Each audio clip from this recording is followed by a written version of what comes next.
dia em que o mundo fechou a porta, havia uma mulher parada na calçada, grávida, com 2 malas aos pés e o coração partido em pedaços que ela ainda não tinha tido tempo de contar. O sol estava descendo devagar, como se até ele não quisesse testemunhar aquilo. E ela ficou ali, de pé, sem chorar, sem gritar, sem pedir. Apenas olhando para a porta fechada, como quem olha para algo que nunca vai entender completamente. Você já ficou parado diante de uma situação que não fazia sentido nenhum? Daquelas que chegam sem avisar e levam tudo que você achava que era seu? Pois é, Marta conhecia esse sentimento. Só que no dia em que a história dela começa, ela não estava carregando apenas a dor, ela estava carregando uma vida dentro do corpo. E essa vida precisava que ela se mantivesse de pé, mesmo quando tudo dentro dela queria desabar. A madrasta tinha sido clara, seca, sem cerimônia. As palavras foram curtas, mas pesadas como pedra. Não havia mais lugar para Marta naquela casa. E o noivo, o homem que tinha prometido ficar ao lado dela, ficou parado no corredor com os olhos no chão, mudo como quem já decidiu antes de abrir a boca. Nenhuma palavra, nenhuma defesa, apenas o silêncio covarde de quem escolhe o conforto próprio enquanto deixa outra pessoa despencar. Sabe o que é mais difícil do que sofrer uma injustiça? É sofrer uma injustiça e ainda ter que ser forte porque dentro de você existe alguém que depende dessa força. Marta pegou as malas, não olhou para trás. E começou a andar sem saber para onde, sem plano, sem dinheiro suficiente, sem ninguém para ligar. Só com a certeza silenciosa de que ficar ali seria pior do que qualquer coisa que o mundo lá fora pudesse oferecer. O que aconteceu depois, ninguém teria ousado imaginar. Nem ela.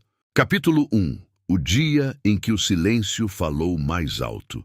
Tem um tipo de crueldade que não deixa marca visível, que não grita, não quebra louça, não vira escândalo de vizinhança. É a crueldade que opera no silêncio, que age com calma calculada, que escolhe o momento certo para fechar uma porta e faz isso com tanta frieza que a pessoa do lado de fora fica sem saber direito o que acabou de acontecer. Foi exatamente assim com Marta. Não houve discussão longa. Não houve ultimato gritado no corredor. Houve uma manhã comum, café na mesa, luz do sol entrando pela janela da cozinha e uma frase dita em tom de assunto resolvido, como quem comunica uma decisão administrativa e não o fim da vida de alguém. As malas já estavam feitas. Isso Marta só percebeu depois, quando foi ao quarto e viu o guarda-roupa aberto e vazio. Eles tinham preparado aquilo antes, tinham planejado, tinham esperado o momento certo como quem espera a hora de servir o prato principal. E o noivo ficou na soleira da porta do quarto, com os braços cruzados e os olhos em algum lugar entre o chão e a janela. Em nenhum lugar específico, no lugar exato onde ficam as pessoas que tomaram uma decisão que sabem ser errada, mas não têm coragem de desfazer. Marta olhou para ele por alguns segundos, esperou, não por ingenuidade. Ela sabia que ele não ia falar nada.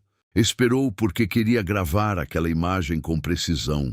Queria guardar para sempre o que o silêncio de um homem parece quando ele escolhe o conforto próprio em vez de fazer a coisa certa. Para nunca mais confundir silêncio com paz. Para nunca mais interpretar a ausência de conflito como presença de amor. Pegou as malas, saiu. A porta fechou atrás dela com um som seco, definitivo, daquele tipo de som que a gente reconhece na hora como um som de antes e depois. E Marta ficou parada na calçada com o sol da manhã no rosto e 7 meses de gravidez no corpo e a sensação estranha de que o mundo estava continuando normalmente ao redor dela, enquanto o dela tinha parado completamente. Um carro passou. Um cachorro latiu longe. Uma janela do outro lado da rua tinha uma televisão ligada que dava para ouvir o barulho, mas não as palavras. A vida comum das pessoas comuns seguindo seu curso regular, completamente alheia ao fato de que ali, naquela calçada, uma mulher estava descobrindo com absoluta clareza que havia passado anos inteiros num lugar que nunca foi seu lar de verdade. Isso dói de um jeito específico. Não é só a dor de ser rejeitada, é a dor de perceber que você investiu, que você acreditou, que você construiu expectativas em cima de uma fundação que já era areia desde o começo. É a dor de olhar para trás e rever cada momento com os olhos de agora e entender coisas que na época você não quis entender porque entender seria demais para suportar. Marta não ficou parada na calçada por muito tempo. Não era do tipo que fica. Ajeitou a alça da bolsa no ombro, pegou as duas malas, uma em cada mão, e começou a andar. Sem plano, sem direção definida, mas em movimento. Porque parada era o que eles esperavam. Parada era o roteiro deles para ela. E Marta tinha decidido, naquele exato momento, sem que ela mesma percebesse a dimensão do que estava decidindo, que não ia mais seguir o roteiro de mais ninguém. O silêncio deles tinha falado mais alto do que qualquer palavra poderia falar. E ela tinha ouvido cada sílaba. Capítulo 2. O peso de carregar 2 corações num corpo partido. A madrasta não havia agido por impulso. Esse era o detalhe que Marta demorou mais tempo para digerir, muito depois daquela manhã. Muito depois das malas e da calçada e do portão enferrujado. Não havia sido raiva do momento. Não havia sido uma decisão tomada no calor de uma discussão que escalou além do previsto. Havia sido planejamento, frio, calculado, executado com a precisão de quem esperou o momento certo durante tempo suficiente para ter certeza de que não haveria reversão. O noivo sabia. Havia sabido antes de Marta.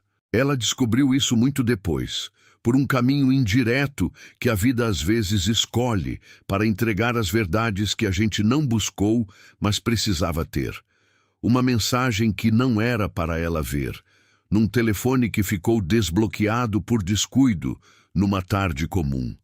Numa época em que tudo ainda parecia estar no lugar. Não leu tudo. Leu o suficiente. Leu as palavras que o noivo havia escrito para a madrasta 3 semanas antes de ela descobrir que estava grávida. Palavras que deixavam claro que ele não queria aquela vida, não queria aquela responsabilidade, não queria o peso de uma criança com uma mulher que ele havia escolhido por razões que haviam feito sentido num momento e deixado de fazer sentido em outro. Marta havia fechado o telefone. Havia colocado de volta exatamente onde estava. Havia ido para a cozinha, bebido um copo de água e decidido naquele momento que o que havia lido precisava de tempo para ser entendido antes de ser confrontado, que ela precisava saber mais antes de agir. Que agir com metade da informação era o tipo de erro que não se desfaz. 2 semanas depois, descobriu que estava grávida e entendeu então que o tempo para confrontar havia acabado antes de ela estar pronta. Que a gravidez havia acelerado um calendário que já existia sem que ela soubesse, que havia dado à madrasta e ao noivo a justificativa final que estavam esperando para executar o que já havia sido decidido entre os dois em mensagens que ela não deveria ter visto e que havia visto assim mesmo. O plano era simples na sua crueldade. A madrasta anunciaria que não havia mais espaço. O noivo ficaria em silêncio, que era o papel que havia concordado em desempenhar, porque silêncio não deixa rastro, não produz prova, não pode ser citado depois como cumplicidade direta. Marta sairia sem ter com quem apelar, porque apelar para o noivo seria apelar para quem havia construído a armadilha. E apelar para o pai seria apelar para um homem que havia escolhido a paz doméstica acima de tudo há tempo suficiente para que essa escolha fosse irreversível. Na manhã em que aconteceu, Marta já sabia de tudo isso. Sabia quando desceu para o café e encontrou a madrasta com aquela expressão de assunto resolvido. Sabia quando ouviu as palavras ditas em tom administrativo, sem drama, sem cerimônia, sem dar a Marta o respeito mínimo de uma confrontação que reconhecesse o peso do que estava sendo feito. E sabia, com uma clareza que doía de um jeito específico e localizado, quando olhou para o noivo na soleira da porta do quarto e viu nos olhos dele não apenas o silêncio covarde de quem não vai defender o que deveria defender, mas o alívio mal disfarçado de quem está vendo um plano ser executado conforme o combinado. Esse alívio foi o que ficou, não a traição que ela já havia tido semanas para começar a digerir. Não a covardia, que havia sido evidente em outros momentos menores que ela havia escolhido não nomear. O alívio. A evidência física, visível no relaxamento dos ombros e na forma como os olhos desviaram do encontro com os dela logo depois, de que aquele homem havia estado esperando por esse momento como quem espera pelo fim de algo que havia se tornado um peso. Marta havia sido um peso para ele. Ele havia encontrado na madrasta uma parceira disposta a resolver o peso com eficiência e sem sujeira nas mãos dele. Pegou as malas. Saiu. Não olhou para o noivo de novo, porque já havia visto tudo o que precisava ver, e guardar mais aquela imagem seria gastar espaço interno em algo que não merecia mais espaço. A porta fechou, e o alívio que ela sentiu do lado de fora, misturado com tudo mais que estava sentindo, era o reconhecimento de que sabia. Havia sabido antes. E que o que estava começando agora, por mais assustador que fosse, era pelo menos inteiramente seu. Sem acordo silencioso com ninguém. Sem plano executado pelas costas. Sem alívio mal disfarçado de ninguém ao seu redor. Apenas ela. Apenas a estrada. Apenas o que viesse a seguir. Capítulo 3. A estrada que ninguém escolheria. Existe uma diferença fundamental entre caminhar sem destino por escolha e caminhar sem destino porque não há outra opção. A primeira tem algo de liberdade. A segunda tem algo de queda em câmera lenta, onde a pessoa ainda está de pé, ainda está se movendo, mas a gravidade já decidiu para onde vai. Marta estava na segunda situação. E sabia disso. A cidade foi ficando para trás em pedaços. Primeiro os prédios, depois as casas com quintal, depois as casas menores com muros de bloco sem reboco, depois os terrenos baldios, depois a última padaria com o letreiro piscando, depois nada. Só a estrada, o mato dos dois lados e o céu que ia mudando de cor à medida que a tarde avançava. Indiferente ao fato de que uma mulher de 7 meses de gravidez estava andando embaixo dele com 2 malas e nenhum plano. O celular tinha 42% de bateria. Ela olhou para ele uma vez, pensando em quem poderia ligar, e ficou olhando para a lista de contatos por tempo suficiente para perceber que não havia nome ali que fosse uma resposta real para o que estava acontecendo. Havia nomes de pessoas que iam atender, ouvir, expressar horror, oferecer palavras certas, mas não havia nome de pessoa que pudesse aparecer naquela estrada com uma solução que não viesse acompanhada de um preço que ela não estava disposta a pagar. Guardou o celular. As malas pesavam de formas diferentes. A maior, com rodinhas, precisava ser puxada, e a estrada de terra não colaborava com as rodinhas, que travavam nos buracos e precisavam ser erguidas a cada poucos metros. É menor de mão, ficava alternando entre os braços, porque um lado cansava e ela passava para o outro em ciclos que foram ficando mais curtos à medida que a hora avançava. O bebê ficou quieto durante quase toda a caminhada. Essa quietude, que em outro momento poderia ter gerado preocupação, naquela tarde soou como cumplicidade. Como se a criança tivesse entendido com aquela sabedoria estranha e inexplicável dos que ainda não nasceram, que a mãe precisava de silêncio para pensar e não de mais uma demanda para gerenciar. Marta pensava enquanto andava, não de forma organizada, não fazendo listas ou planos. Pensava do jeito que o corpo pensa quando está em movimento, em fragmentos, em imagens, em perguntas que aparecem e somem sem pedir licença. Pensava no rosto do noivo, olhando para o chão. Pensava no tom de voz da madrasta dizendo o que disse, seco, administrativo, como quem lê um comunicado. Pensava em como havia sinais que ela tinha visto e escolhido não ver, porque ver teria exigido decisões que ela não estava pronta para tomar.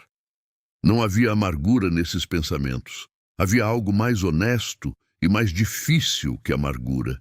Havia reconhecimento, a disposição de olhar para a própria história sem se colocar apenas como vítima dela, de entender que as escolhas que ela fez também construíram o caminho que a trouxe até aquela estrada, e que entender isso não diminuía a injustiça do que haviam feito, mas a tornava protagonista em vez de personagem secundária da própria vida.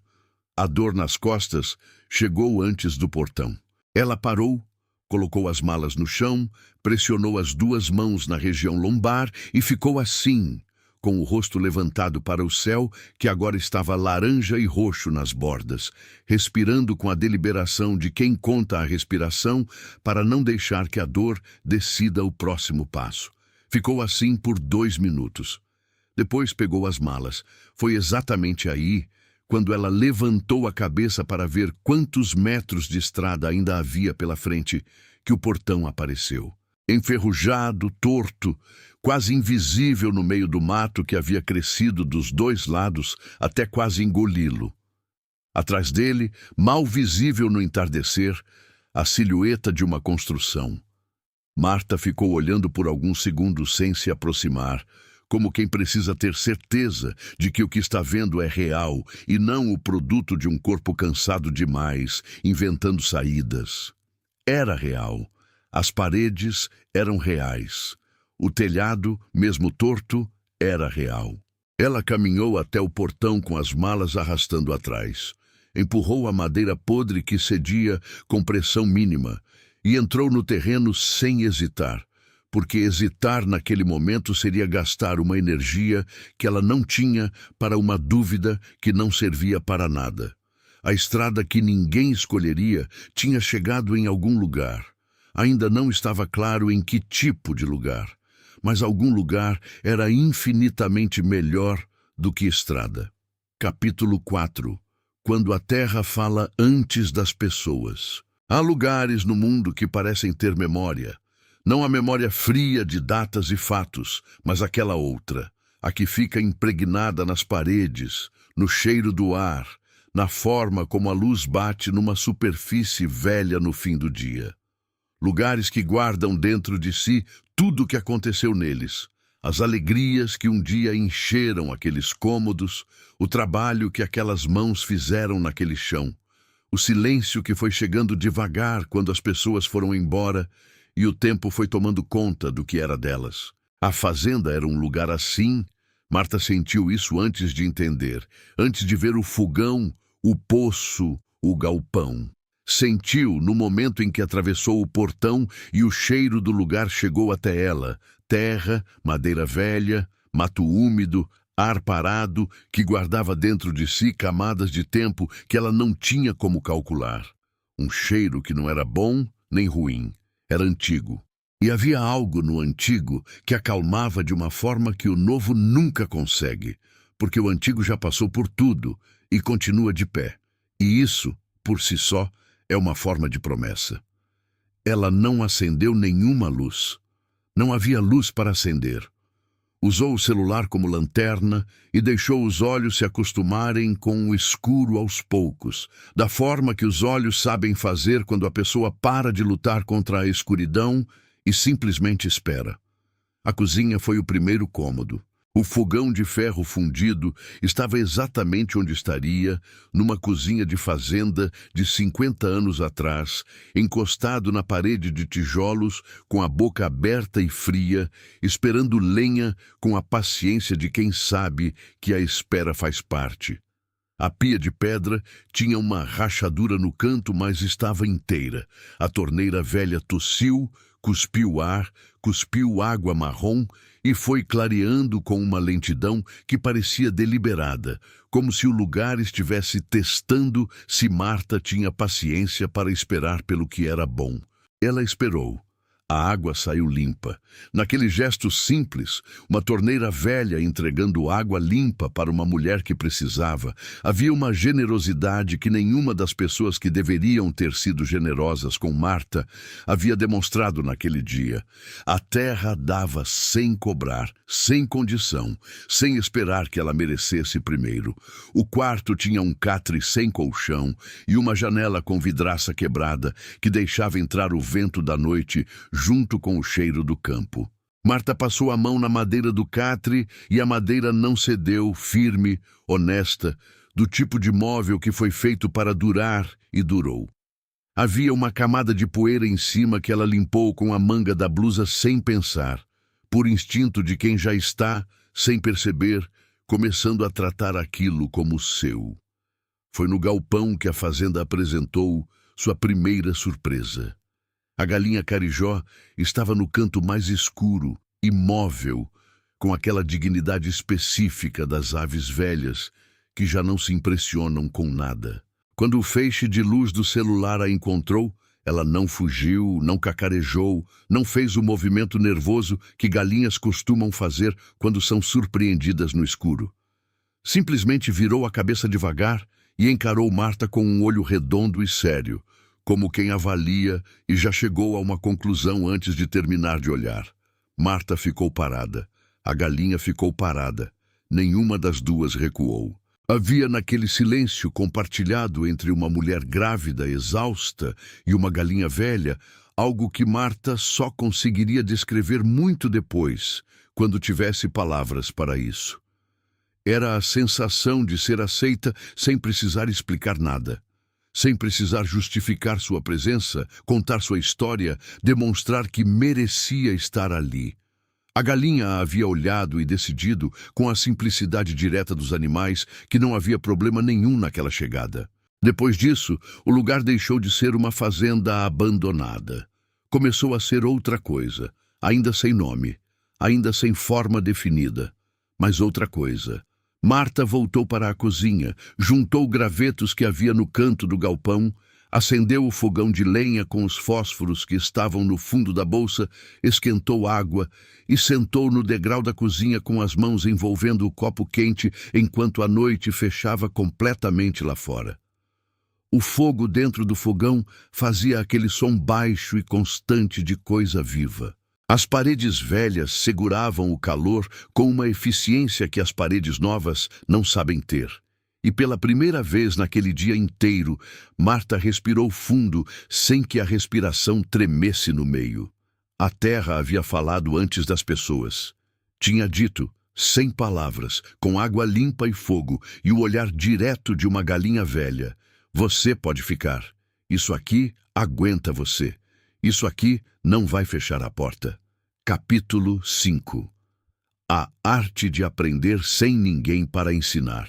Existe um tipo de aprendizado que não cabe em nenhuma escola, que não tem professor, não tem apostila, não tem método validado por especialista nenhum. É o aprendizado que acontece quando a necessidade é maior do que o medo de errar, quando não há alternativa ao fazer, quando a única forma de descobrir se algo funciona é tentar e ver o que acontece. Marta nunca tinha plantado nada na vida. Não era ignorância culpável. Era simplesmente a realidade de quem cresceu em cidade, em casa de outros, ocupando o menor espaço possível, sem quintal, sem terra, sem ninguém que tivesse parado para ensinar que uma semente precisa de profundidade certa, de espaço certo, de água na medida exata, nem de menos que seca, nem de mais que afoga. O primeiro canteiro foi uma declaração de intenção mais do que um projeto agrícola. Ela escolheu um pedaço de terra do lado da cozinha que recebia sol da manhã, Revolveu o solo com um pedaço de madeira porque não havia enxada. Afofou com as mãos, sentiu a terra entre os dedos com uma atenção que nunca havia dado para nada parecido. A terra da fazenda era escura, úmida nas camadas mais fundas, com aquela textura que as mãos reconhecem como boa antes que a cabeça saiba explicar por quê. Plantou as sementes de couve que havia encontrado num vidro dentro da despensa. Fechado, ainda bom. Regou com cuidado. Esperou. Quando as mudas murcharam na segunda semana, Marta ficou agachada na frente do canteiro por um tempo longo, olhando para cada planta com a atenção de quem está tentando entender uma linguagem nova. Puxou uma muda com cuidado, examinou a raiz e viu o que havia feito de errado sem que ninguém precisasse explicar. A raiz estava dobrada para baixo, sufocada pela própria profundidade. Ela tinha plantado fundo demais, achando que mais proteção era melhor, sem saber que às vezes o excesso de proteção impede o crescimento tanto quanto a exposição demais. Havia uma lição ali que ia além da couve. Ela guardou as duas, arrancou tudo, preparou o canteiro de novo, desta vez com as mãos mais experientes de quem já sabe um erro que não vai repetir. Plantou de novo. A segunda tentativa morreu na chuva forte de uma quinta-feira, que alagou o terreiro inteiro e levou consigo tudo que estava na superfície. Marta ficou na janela observando a lama, calculando, não lamentando. Na manhã seguinte, começou a terceira tentativa, desta vez com um sistema simples de drenagem que ela construiu com pedras encontradas no fundo do terreno, empilhadas de um jeito que desviava a água sem deixar o solo encharcado. Esse sistema não estava em nenhum livro que ela tivesse lido. Estava na lógica, na observação de como a água se movia no terreno quando chovia, para onde ia naturalmente, onde represava e onde escorria. Marta havia aprendido a ler a terra prestando atenção nela, e a terra havia ensinado a quem prestou atenção. O mesmo processo se repetiu com o fogão de lenha, que ela aprendeu a acender sem desperdiçar fósforo, depois de queimar os dedos 3 vezes e descobrir que a lenha úmida não pega com chama pequena, mas pega com brasa construída devagar. Com o telhado que ela remendou com lona e pedaços de madeira encontrados no galpão, subindo com a barriga, e tudo porque o telhado não podia esperar e não havia ninguém para subir no lugar dela. Com o poço que ela limpou com um pano amarrado numa vara longa, porque havia limo nas bordas que deixava a água com gosto de coisa parada. Cada erro foi uma aula. Cada aula custou tempo e esforço que ela não tinha de sobra. E cada coisa aprendida ficou gravada num lugar do corpo que é mais fundo que a memória, naquele lugar onde o conhecimento vira instinto, onde a mão sabe o que fazer antes que a cabeça termine de pensar. Havia algo acontecendo com Marta nesse processo que ela mesma não estava percebendo ainda. Cada coisa que ela aprendia a fazer sozinha era uma camada a mais de uma certeza que havia sido roubada dela aos poucos, ao longo de anos, por pessoas que tinham interesse em que ela acreditasse que não era capaz. Cada canteiro que pegava, cada remendo que segurava, cada fogo que acendia era a refutação silenciosa e prática de uma mentira que havia sido contada para ela por tempo demais. Ela nunca havia sido incapaz, nunca havia precisado de permissão para ser competente. Havia apenas faltado circunstância que exigisse que ela descobrisse isso. A fazenda havia criado a circunstância, e Marta estava respondendo a ela da única forma que sempre foi sua forma, mesmo quando ninguém via, com persistência, com atenção e com a recusa silenciosa de aceitar o erro como resposta final. Capítulo 6. O olhar que julga e o trabalho que responde. Dona Conceição tinha 63 anos e uma memória longa. Havia visto muita gente chegar naquela região com energia de recomeço e partir com a cabeça baixa de quem subestimou o que a terra exige. Havia visto famílias inteiras desistirem depois do primeiro inverno seco. Havia visto homens jovens e saudáveis largarem as ferramentas no meio do terreiro e nunca mais voltarem. E havia visto, ao longo de décadas, a fazenda do lado da sua ir se desfazendo devagar, perdendo gente, perdendo cuidado, perdendo vida, até virar o que era quando Marta chegou, um esqueleto de lugar, uma lembrança de algo que um dia havia funcionado. Por isso, quando ela viu, pela primeira vez, a fumaça saindo da chaminé da fazenda abandonada, numa manhã de terça-feira, Dona Conceição não sentiu esperança.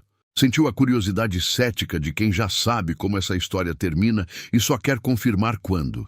Foi até a cerca de arame farpado que separava os dois terrenos e ficou olhando. O que ela viu não era o que esperava ver. Esperava ver alguém perdido, sem jeito, olhando para a terra com a expressão de quem não sabe por onde começar. O que viu foi uma mulher grávida de barriga grande ajoelhada no chão, ao lado de um canteiro, com as mãos na terra, trabalhando com uma concentração que não pedia aprovação de ninguém. Sem olhar para o lado, sem fazer pausa para descansar além do necessário, sem o rosto de quem está se sacrificando heroicamente, com o rosto de quem está fazendo o que precisa ser feito, porque precisa ser feito. Dona Conceição ficou observando por 10 minutos sem ser percebida. Depois, outros 5 depois que Marta a viu e acenou. Devolveu o aceno, seco, sem sorriso, e voltou para dentro de casa. Mas voltou no dia seguinte. E no seguinte. Sempre do mesmo lugar, sempre com a mesma expressão que não entregava nada, sempre por tempo suficiente para ver o que estava acontecendo, sem comprometer-se com nenhuma opinião em voz alta. Marta notou esses olhares desde o início. Não os ignorou, mas também não os alimentou. Não foi até a cerca apresentar-se com explicações. Não tentou convencer ninguém de nada, não performou esforço para uma plateia de uma pessoa só. Continuou trabalhando do mesmo jeito que trabalharia se não houvesse ninguém olhando, porque o trabalho não era para ser visto, era para ser feito. Essa distinção é mais rara do que parece. A maioria das pessoas, quando sente que está sendo avaliada, muda alguma coisa. Trabalha com mais vigor ou com menos à vontade, faz questão de demonstrar competência ou se encolhe com vergonha. Marta não mudou nada. E foi exatamente isso, aquela indiferença genuína ao julgamento externo, que começou a mudar a expressão de Dona Conceição ao longo das semanas. O ceticismo foi dando lugar a algo que ainda não era admiração, mas já não era desdém. Uma observação mais atenta. Uma presença mais próxima da cerca. Uma vez, quando Marta estava com dificuldade para carregar um pedaço de madeira pesado que precisava para reforçar o galpão, Dona Conceição ficou parada do lado de cada cerca por tempo suficiente para que qualquer pessoa de bom senso tivesse oferecido ajuda. Não ofereceu. Mas também não foi embora. Ficou olhando com uma expressão que dizia, sem dizer, que estava calculando alguma coisa. 3 dias depois, apareceu com as galinhas. 7 galinhas novas, saudáveis, depositadas do lado de cada cerca, numa manhã em que Dona Conceição simplesmente abriu a porteira lateral, colocou as aves no terreno de Marta, fechou a porteira e voltou para casa sem uma palavra. Sem explicação, sem condição, sem esperar que Marta dissesse algo que justificasse o gesto ou o tornasse recíproco de alguma forma. Marta ficou olhando para as galinhas novas, que já estavam sendo avaliadas com desconfiança pela Carijó velha, e sentiu algo que levou alguns segundos para identificar. Não era gratidão convencional, aquela que vem acompanhada de alívio e de um senso de dívida. Era algo mais limpo do que isso. Era o reconhecimento de que o trabalho havia falado por ela melhor do que qualquer palavra poderia ter falado. Que ela não havia precisado convencer ninguém de nada. Havia apenas feito dia após dia. E o fazer havia construído uma linguagem que Dona Conceição, com toda a sua desconfiança e memória longa, havia conseguido ler. O mundo tem muito a dizer sobre as pessoas. Tem opinião rápida, julgamento fácil, ceticismo que se disfarça de experiência. E às vezes a única resposta que vale a pena dar a tudo isso é continuar trabalhando com a mesma qualidade de atenção, no mesmo ritmo honesto, no mesmo silêncio produtivo, até que o resultado fale por si mesmo, em voz alta o suficiente para ser ouvido por quem tinha decidido não escutar. Dona Conceição havia escutado. As 7 galinhas eram a prova. Capítulo 7. As 3 noites que mudaram o que ela achava de si mesma. O dia tem uma vantagem que a noite não tem. O dia preenche. Oferece tarefas, movimento, barulho de vento e de animal e de trabalho, coisas concretas que ocupam as mãos, e quando as mãos estão ocupadas, a mente tem menos espaço para ir a lugares que doem. A noite não tem essa misericórdia. A noite retira tudo isso e deixa a pessoa sozinha com o que é, com o que pensa, com o que sente, quando não há mais nada para fazer além de sentir. Marta tinha medo das noites, não do escuro, não dos barulhos do campo, não das coisas que as pessoas comuns temem quando estão sozinhas num lugar isolado. Tinha medo de si mesma à noite, do que ela pensava quando o dia parava de protegê-la dos próprios pensamentos. A primeira noite que mudou tudo aconteceu na 3ª semana. Ela estava deitada no catre quando a memória chegou sem avisar, com aquela precisão cruel que as memórias têm de escolher o momento mais vulnerável para aparecer. Era uma lembrança específica, uma tarde de domingo de 2 anos atrás, quando ela e o noivo tinham ido a uma festa de família dele, e ela havia ficado a tarde inteira tentando pertencer a conversas onde nunca se sentia completamente incluída. Lembrança pequena, aparentemente sem importância. Mas naquela noite, no escuro da fazenda, com a barriga pesada e o silêncio do campo lá fora, aquela lembrança pequena abriu uma gaveta inteira de outras lembranças parecidas. Tarde em que ficou em silêncio porque sua opinião não foi pedida. Jantar em que a madrasta falou sobre ela na 3ª pessoa enquanto ela estava presente. Momento em que o noivo riu de uma piada que a diminuía e depois disse que era brincadeira. Pequenas coisas que sozinhas não parecem nada e juntas formam o retrato exato de alguém que foi sendo ensinada, devagar, a ocupar menos espaço, a ter menos voz, a acreditar que sua presença era uma concessão dos outros e não um direito próprio. Marta ficou acordada até às 3 da manhã com tudo isso. Não chorou.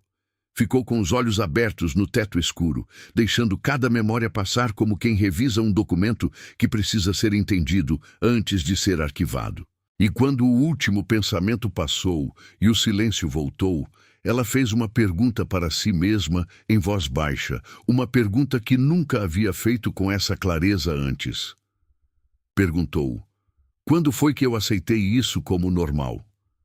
Não havia resposta simples, mas havia a pergunta, e a pergunta já era diferente de tudo que havia pensado antes, porque era a pergunta de alguém que ainda não aceitava, que ainda estava avaliando, que ainda se reconhecia como alguém com direito de avaliar.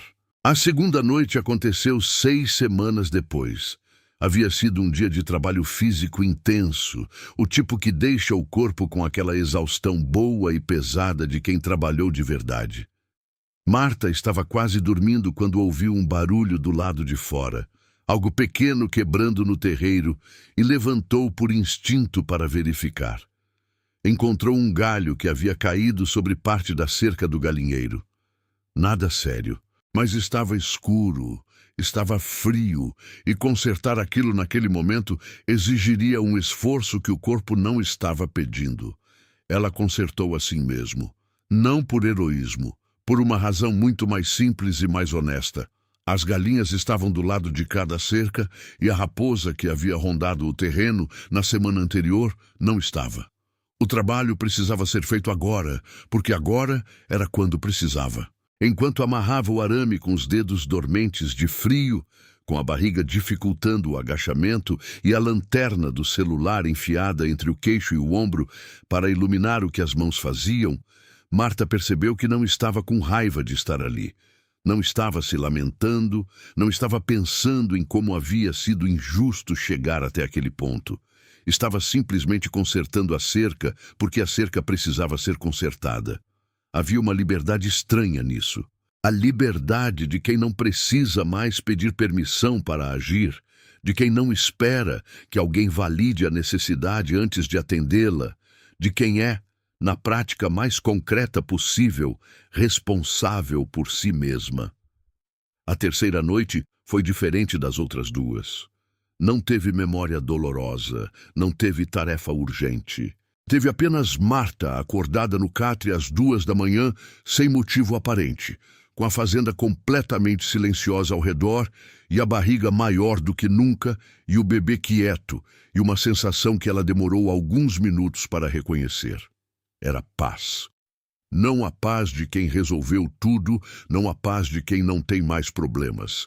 Era a paz específica de quem está exatamente onde precisa estar, fazendo exatamente o que precisa ser feito, sendo exatamente quem é, sem precisar ser diferente para nenhuma audiência. Essa paz não tinha chegado com uma revelação. Não tinha chegado com um momento de clareza súbita ou com uma frase que mudou tudo. Tinha chegado devagar, construída noite após noite, erro após erro, canteiro morto e canteiro vivo, cerca consertada no frio e tomate comido no degrau.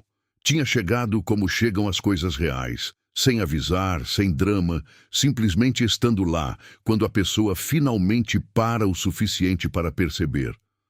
Marta ficou acordada por mais 1 hora só para sentir aquilo. Não queria dormir e perder essa sensação antes de gravá-la bem fundo, antes de garantir que ela ficasse num lugar de onde não pudesse ser roubada por ninguém. Nenhuma das 3 noites apareceu em nenhuma história que ela contou depois. Não houve testemunha.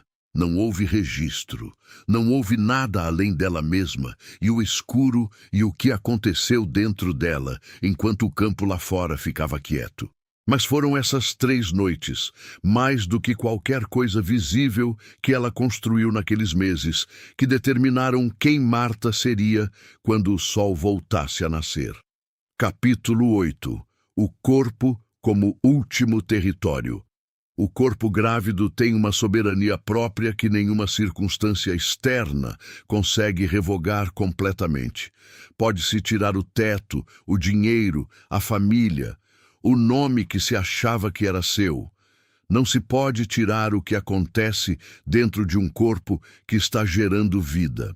Esse processo segue seu curso com uma indiferença absoluta ao caos externo, com uma fidelidade à própria lógica que independe de aprovação, de condição, de merecimento. Marta havia aprendido isso da forma mais concreta possível. O corpo que ela habitava naqueles meses não era o corpo que ela conhecia. Era maior, mais pesado, mais exigente, mais surpreendente.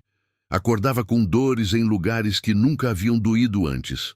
Pedia comida em horários que não faziam sentido.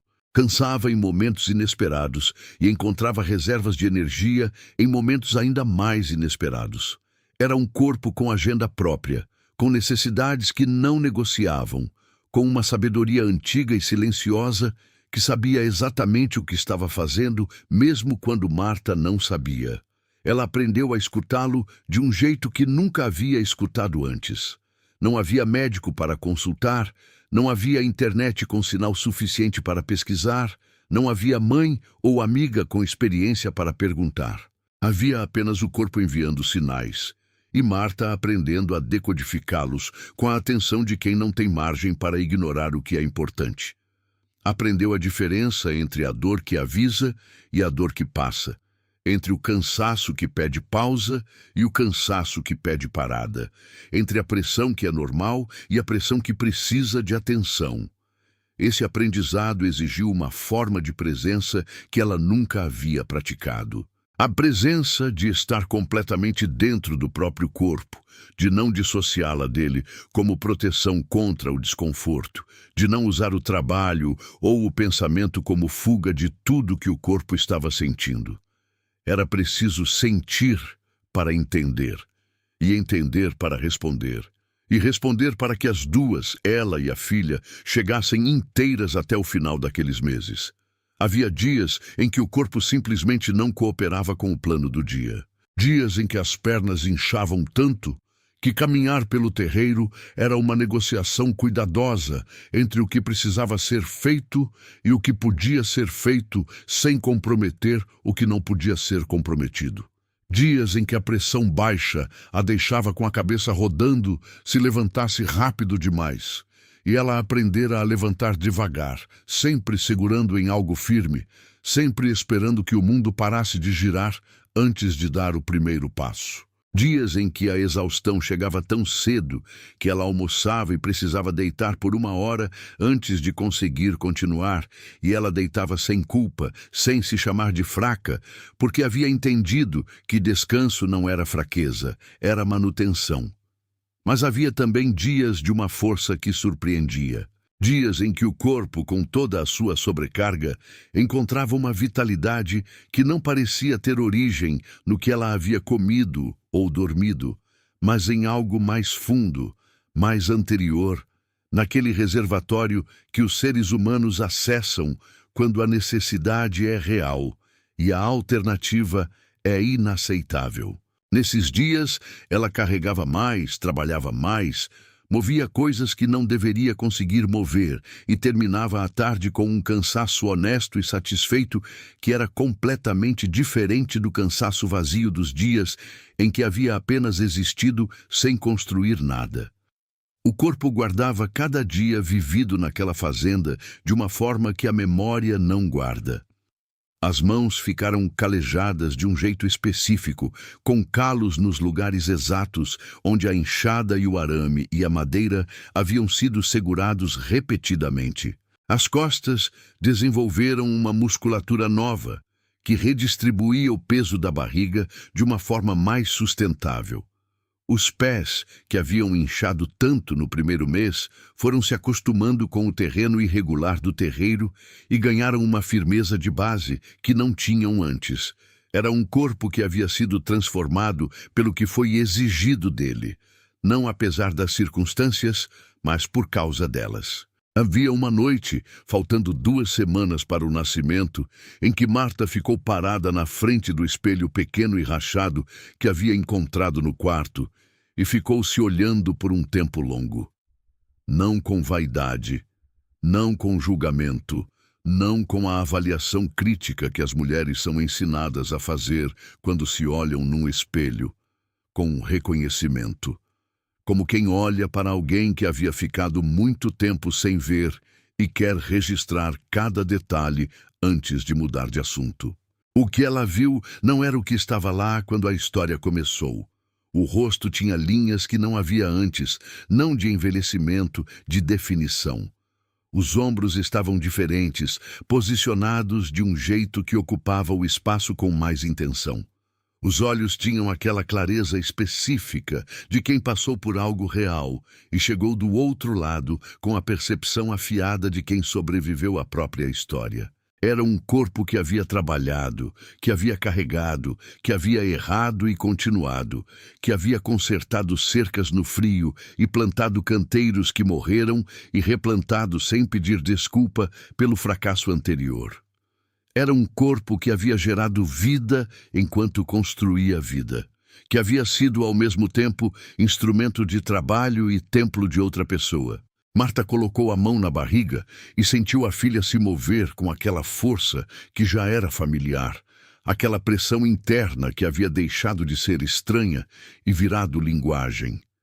E pensou olhando para os dois no espelho, para ela mesma e para a barriga, que era a evidência física de que não estava sozinha em nenhum sentido real da palavra. O corpo era o último território que ninguém havia conseguido tomar. E dentro dele, intacta, crescendo com uma força que não dependia de nenhuma aprovação externa, estava a prova mais concreta de que Marta ainda estava inteira onde importava. Capítulo 9. A madrugada em que o mundo parou para uma criança nascer. As contrações começaram numa tarde de quarta-feira, discretas como tudo que é verdadeiro e inevitável. Não foi um sinal dramático. Não foi aquele momento cinematográfico de águas rompendo no meio de uma situação impossível, com alguém correndo e portas batendo e o mundo inteiro parando para tomar nota.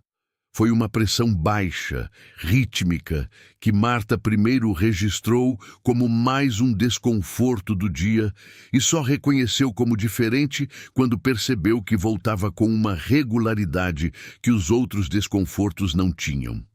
Ela estava limpando o galinheiro quando sentiu a primeira. Parou. Respirou. Contou mentalmente. Continuou limpando. A segunda chegou 17 minutos depois. A terceira em 15. Marta terminou o galinheiro. Lavou as mãos no poço. Entrou na cozinha e acendeu o fogão de lenha. Havia uma lógica nessa sequência de ações que não era negação do que estava acontecendo. Era a lógica de quem havia aprendido naqueles meses todos que o trabalho não para a dor e que a dor não impede o trabalho e que as duas coisas podem coexistir com uma dignidade que o desespero nunca permite. Esquentou água. Separou os panos que havia lavado e guardado semanas antes para esse momento. Colocou o catre mais próximo da janela, onde a luz da lua entrava com mais clareza. Fez tudo isso entre contrações que foram ficando mais próximas e mais intensas, com uma progressão que não perguntava se ela estava pronta. Tentou o celular uma vez. O sinal oscilou por 3 segundos e sumiu. Ela colocou o aparelho no bolso sem tentar de novo, porque tentar de novo seria gastar tempo e energia que tinham um uso melhor naquele momento. A situação era o que era. O que era podia ser enfrentado ou podia ser lamentado. Marta havia escolhido o primeiro antes mesmo de ter consciência de que estava escolhendo. A galinha carijó, firmeza, estava inquieta no galpão.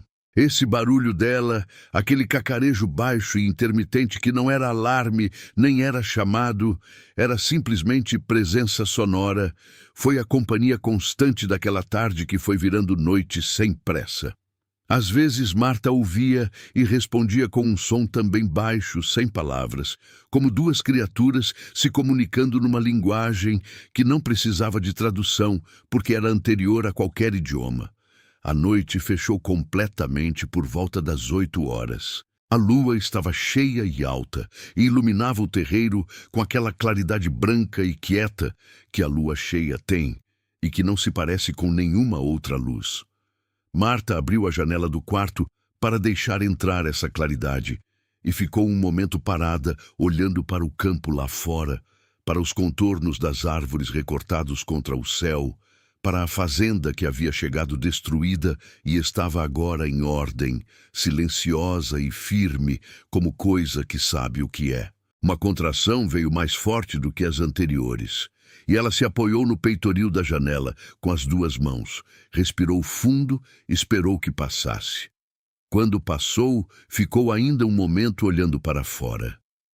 Havia uma oração que ela fez naquele momento que não tinha as palavras certas da oração de ninguém. Era mais direta do que isso. Era a conversa direta de quem não tem mais intermediários entre si e o que acredita, de quem aprendeu que a fé mais honesta não é a que usa as frases mais bonitas, mas a que chega sem rodeio ao que precisa dizer. Ela disse: para o céu e para a noite, e para tudo que estava maior do que ela naquele momento, que havia chegado até ali, fazendo a parte que cabia a ela, e que agora precisava que a parte que não cabia a ela também fosse feita. Disse isso com a simplicidade de quem não está barganhando, apenas reconhecendo os limites do que é humano e pedindo o que está além deles. Depois voltou para o catre. O que aconteceu nas horas seguintes pertence à categoria das coisas que o corpo sabe fazer sem que a mente precise entender. Processos antigos como a espécie, anteriores a qualquer civilização, a qualquer hospital, a qualquer protocolo médico. O corpo de Marta sabia. Havia sabido sempre. Só havia precisado chegar naquele momento específico, naquela fazenda específica, naquela noite específica de lua cheia, para ser chamado a demonstrar esse conhecimento sem rede de segurança, sem testemunha, sem nada além do que era essencial. E então o choro, fino, agudo, cheio de uma vitalidade que rasgou o silêncio da fazenda e foi para fora, pela janela aberta, e atravessou o campo, e subiu para o céu daquela noite de lua como a declaração mais antiga e mais nova que existe. A declaração de que uma pessoa chegou, de que o mundo ganhou mais um ser que respira e existe e ocupa espaço com o direito absoluto de quem foi chamado para estar aqui. Firmeza parou de cacarejar de uma hora para outra. O silêncio que veio depois do choro era completamente diferente do silêncio anterior. Era um silêncio cheio, habitado, do tipo que só existe depois que algo importante aconteceu e o mundo ainda está processando o tamanho do que foi. Marta olhou para a filha que segurava nos braços com aquela atenção total de quem está vendo algo pela primeira vez e sabe que está vendo algo pela primeira vez. Pequena, com os punhos cerrados dos dois lados do rosto, com um tufo de cabelo escuro na cabeça minúscula, com os olhos fechados e a respiração rápida e regular de quem acabou de descobrir que o ar existe e já entendeu o que é essencial. Disse uma palavra em voz baixa, com a certeza de quem não está escolhendo, mas reconhecendo algo que já existia antes de ser nomeado: esperança. Dona Conceição acordou às 2 da manhã sem saber por quê. Não havia barulho. Não havia nada que justificasse o despertar súbito com aquela sensação específica de que algo estava acontecendo do lado de fora que precisava de atenção. Era uma sensação que ela conhecia de décadas vivendo naquela terra. Aquela percepção que as pessoas que vivem sozinhas em lugares isolados desenvolvem com o tempo, uma espécie de antena calibrada para o que destoa no silêncio habitual. Ficou deitada por alguns minutos, tentando identificar o que havia acordado. O vento estava quieto. Os animais dela estavam quietos, mas havia algo, uma qualidade diferente no silêncio do lado da fazenda de Marta. Não um barulho, mas a ausência de um barulho que ela havia se acostumado a não notar até que sumiu. O cacarejo baixo e intermitente de Firmeza havia parado. Levantou. Olhou pela janela na direção da fazenda. Havia uma luz fraca no quarto de Marta, a luz irregular de vela ou lamparina, que se movia de um jeito que luz estática não se move.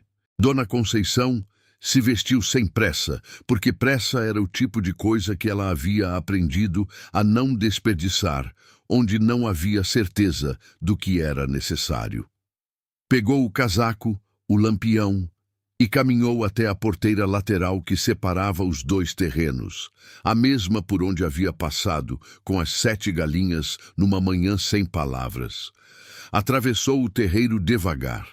Bateu na porta da cozinha com 2 nós dos dedos, o tipo de batida que não é urgente, mas é firme o suficiente para ser ouvida. Nenhuma resposta. Empurrou a porta, que não estava trancada, e entrou.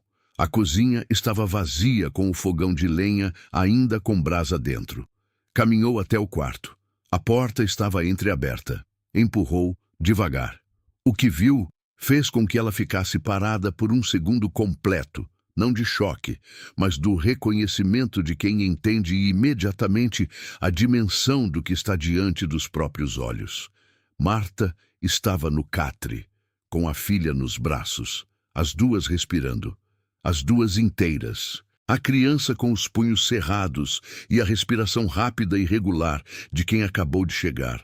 Marta com aquela expressão que Dona Conceição só havia visto antes em mulheres que haviam passado por algo que reorganiza completamente o que elas sabem sobre si mesmas. Tudo havia sido feito, tudo havia sido resolvido, sem ela. Dona Conceição ficou parada na porta por tempo suficiente para sentir o peso exato do que tinha chegado tarde para testemunhar. Não havia culpa nesse sentimento, porque ela não havia sido chamada e não havia como ter sabido antes do momento em que acordou. Havia apenas o reconhecimento honesto de que aquela mulher havia feito sozinha, naquele quarto, naquela madrugada, algo que a maioria das pessoas não conseguiria fazer com toda a ajuda disponível. Entrou no quarto sem fazer barulho. Foi até a pia, encheu a bacia com água que havia no balde, pegou os panos limpos que estavam dobrados na cadeira e começou a fazer o que havia para fazer, devagar, sem perguntar se podia, sem anunciar que estava fazendo. Da mesma forma que havia trazido as galinhas, como quem reconhece uma necessidade e a atende, sem transformar o gesto em discurso. Marta a deixou trabalhar sem dizer nada.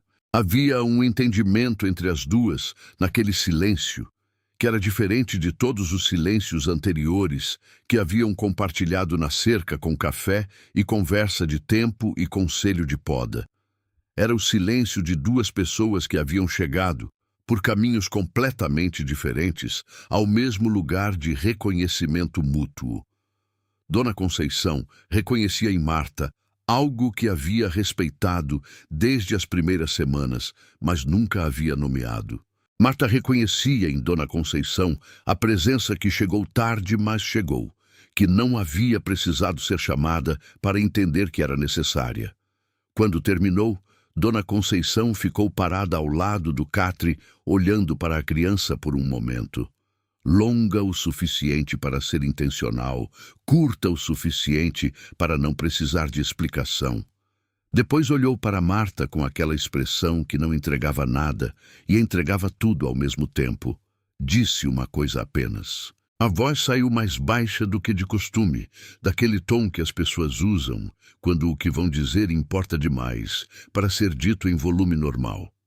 Disse: "Você fez certo." Não era sobre o parto, era sobre tudo, sobre a chegada naquela noite com as malas, sobre os canteiros que morreram e foram replantados, sobre a cerca consertada no frio, sobre os meses de trabalho observados da cerca com a expressão de quem ainda não havia decidido o que achava. Sobre tudo que Dona Conceição havia visto e calculado e só agora, naquele quarto com a lamparina na mesa e a criança nos braços de Marta e a madrugada lá fora quieta como madrugadas de depois de algo importante ficam, estava entregando como avaliação final. "Você fez certo." Marta não respondeu com palavras. Respondeu com o mesmo aceno seco que Dona Conceição havia dado na primeira vez que se viram, do lado de fora da cerca, numa manhã em que nenhuma das duas sabia ainda o que a outra era capaz de ser. Dona Conceição saiu do quarto com o mesmo passo tranquilo com que havia entrado. Atravessou a cozinha, saiu pela porta dos fundos, cruzou o terreiro com o lampião na mão, passou pela porteira lateral e voltou para casa. Firmeza recomeçou a cacarejar baixinho no galpão quando ela passou. A luz do quarto de Marta ficou acesa até o amanhecer. E quando o sol entrou pela janela quebrada e iluminou o pó suspenso no ar daquele quarto que havia sido palco de uma das coisas mais antigas que existem, duas pessoas que haviam chegado como uma só, dormiam juntas pela primeira vez, com a respiração sincronizada de quem encontrou, finalmente, o ritmo certo para seguir em frente. Capítulo 10. O que a justiça parece quando não faz barulho. 8 meses têm um peso diferente dependendo de como foram vividos. 8 meses passados, esperando que algo mude de fora para dentro, são 8 meses que pesam como anos, que deixam a pessoa mais velha sem deixá-la mais sábia, que consomem energia sem produzir nada que fique. 8 meses passados, construindo de dentro para fora, são outra coisa completamente. São 8 meses que ficam gravados no corpo, no terreno, nas paredes, nas pessoas que passaram por ali e foram mudadas pelo que viram, mesmo que não admitam que foram. Os 8 meses de Marta pertenciam à segunda categoria. O terreiro que havia sido mato e poeira quando ela chegou com 11% de bateria e 2 malas. Era agora um lugar com ordem própria, com a lógica específica de quem organizou o espaço a partir da experiência de usá-lo todo dia. O canteiro de couve ficava do lado que pegava sol da manhã, porque Marta havia aprendido, errando, que a couve prefere isso. O galinheiro estava posicionado longe da horta, porque as galinhas não respeitam fronteiras quando estão com fome. E Marta havia aprendido isso também, errando. A lenha ficava empilhada do lado protegido da chuva, coberta com uma lona amarrada em 4 pontos, porque uma vez havia ficado úmida demais para acender, e aquele erro não precisava de repetição. Cada detalhe daquele terreiro era uma lição materializada, uma cicatriz produtiva. Uma prova física de que erro e aprendizado, quando tratados com honestidade, viram competência. Esperança tinha 8 meses, 2 dentes na frente, e uma relação com o mundo que era pura investigação. Ficava no cobertor estendido no terreiro com a seriedade de pesquisadora que ainda não sabe que é pesquisadora, observando as galinhas com uma concentração que não variava, catalogando mentalmente comportamentos que não sabia que estava catalogando. Às vezes, estendia o braço em direção a uma delas com a mão aberta e os dedos separados, com uma expressão de expectativa genuína, como se desta vez a galinha fosse certamente corresponder ao convite. As galinhas nunca correspondiam. Esperança nunca desistia de tentar. Havia algo nessa teimosia infantil que Marta reconhecia com uma familiaridade que ia além do óbvio. A disposição de estender a mão para algo que ainda não respondeu, de acreditar que desta vez vai ser diferente, de não deixar que as tentativas anteriores sem resposta sejam razão suficiente para parar de tentar. Essa disposição não havia sido ensinada. Havia sido herdada de uma forma que não passa por palavras. Dona Conceição havia mudado ao longo desses meses de uma forma que ela própria provavelmente não descreveria como mudança. Descreveria como reconhecimento, como a confirmação tardia de algo que ela havia suspeitado, mas precisado ver comprovado antes de admitir. Vinha com mais frequência até a cerca agora, ficava mais tempo, às vezes aceitava o café que Marta oferecia e bebia encostada no mourão com aquela postura de quem não precisa de cadeira para se sentir em casa, em lugar nenhum. Não haviam discutido nada de importante nessas conversas de cerca. Haviam falado sobre o tempo, sobre as galinhas, sobre a safra de tomate que havia sido melhor do que a anterior. Dona Conceição havia dado um conselho sobre poda uma vez, seco, técnico, sem enquadrá-lo como conselho, apenas como informação disponível para quem quisesse usar. Marta havia usado. O resultado havia aparecido 2 semanas depois nas plantas. Nenhuma das duas havia comentado sobre isso diretamente. Essa era a linguagem que havia se desenvolvido entre elas. Prática, direta, sem ornamento sentimental, mas com uma temperatura humana por baixo que era real, precisamente porque não era declarada. Sobre a madrasta e o noivo, a vida havia respondido com a precisão silenciosa que só o tempo tem capacidade de entregar. Não houve confronto, não houve carta. Não houve reencontro dramático onde as palavras certas fossem finalmente ditas com a contundência que a situação merecia. Não houve nenhum momento de vingança declarada, nenhuma cena de inversão de papéis, onde os que humilharam fossem obrigados a reconhecer publicamente o que haviam feito. O que houve foi mais honesto do que qualquer um desses cenários. O que houve foi simplesmente a continuidade de cada um, sendo exatamente o que havia sempre sido. A madrasta continuou na mesma casa, com os mesmos padrões, com a mesma necessidade de controlar o que estava ao redor para se sentir segura, que é sempre o que está por baixo quando uma pessoa precisa diminuir outra para se manter de pé. O noivo continuou sendo o homem que fica em silêncio quando deveria falar, que escolhe o conforto próprio diante da decisão difícil, que acorda todo dia com a leveza específica de quem não desenvolveu ainda a capacidade de se responsabilizar pelo que faz e pelo que deixa de fazer. Eles continuaram exatamente onde estavam. E essa permanência, esse não movimento, esse ficar parado enquanto Marta crescia, era a justiça mais precisa que qualquer tribunal poderia ter ordenado.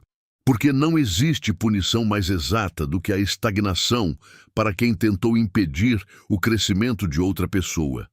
Não existe contraste mais eloquente do que ver alguém que você descartou construir, enquanto você permanece, enquanto você fica menor na medida em que ela fica maior, enquanto o espaço que ela ocupa no mundo vai crescendo na proporção exata do espaço que você tentou negar a ela. Marta não sabia dos detalhes da vida deles. Não sabia e não havia buscado saber, porque saber não era mais uma necessidade dela. A curiosidade sobre quem havia tentado destruí-la havia sido substituída pela atenção total ao que ela própria estava construindo. E essa substituição era, em si mesma, outra forma de vitória. Numa tarde de sábado, com esperança no colo e o sol no terreiro, e firmeza chefiando o bando com a autoridade tranquila de quem nunca duvidou de seu próprio posto, Marta ficou quieta por um momento e olhou para tudo ao redor com aquela atenção que se dá às coisas quando se quer gravá-las com precisão, quando se quer que a memória guarde não apenas o contorno, mas a textura, o cheiro, a temperatura exata de um momento. O portão enferrujado rangia ao fundo com o vento. Ela nunca havia trocado. Havia se afeiçoado ao jeito que ele anunciava as chegadas, com aquela honestidade sonora de coisa que não pretende ser diferente do que é. Aquele ranido era a trilha sonora mais honesta que a terra esperada poderia ter.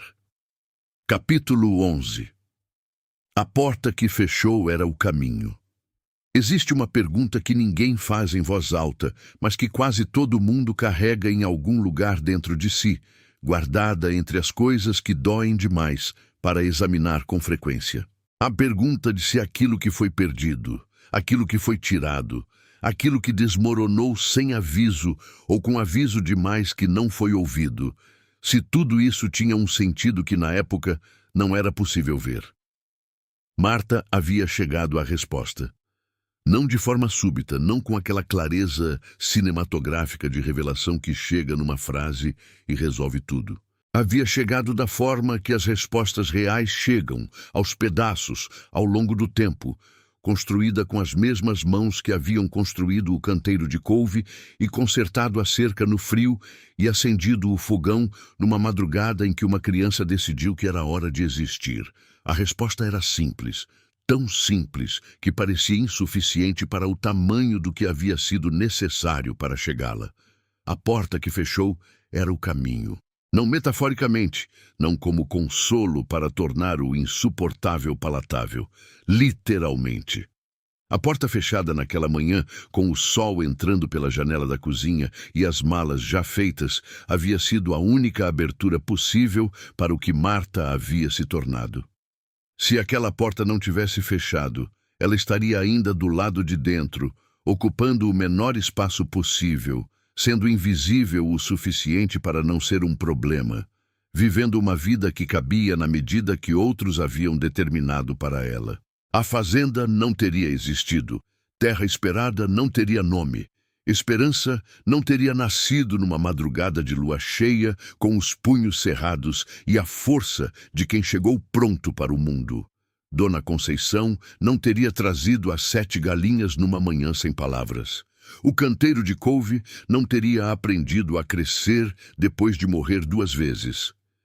Marta não teria descoberto, na prática mais concreta possível, que havia sido capaz o tempo inteiro. Nada disso teria existido se a porta não tivesse fechado. Essa não é uma defesa de quem fechou a porta. Quem fechou a porta fez uma crueldade, e a crueldade não vira bondade retroativamente porque produziu um resultado que a vítima não esperava. A madrasta e o noivo fizeram o que fizeram por razões que eram deles, pequenas e autocentradas e incapazes de enxergar além do próprio conforto imediato.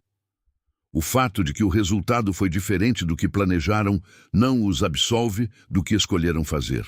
Mas Marta havia chegado ao ponto onde a absolvição ou a condenação deles simplesmente não era mais uma questão que ocupava espaço dentro dela. Havia coisas mais interessantes para pensar.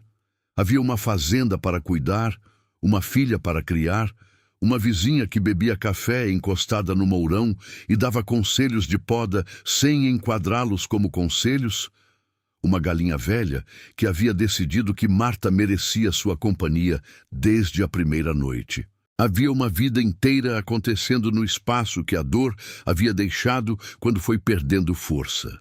Agora, antes de encerrar, a pergunta que fica. Não como exercício retórico, como convite real para algo que vale a pena considerar com honestidade. Existe uma porta na sua vida que fechou e que você ainda está olhando como se fosse uma perda definitiva?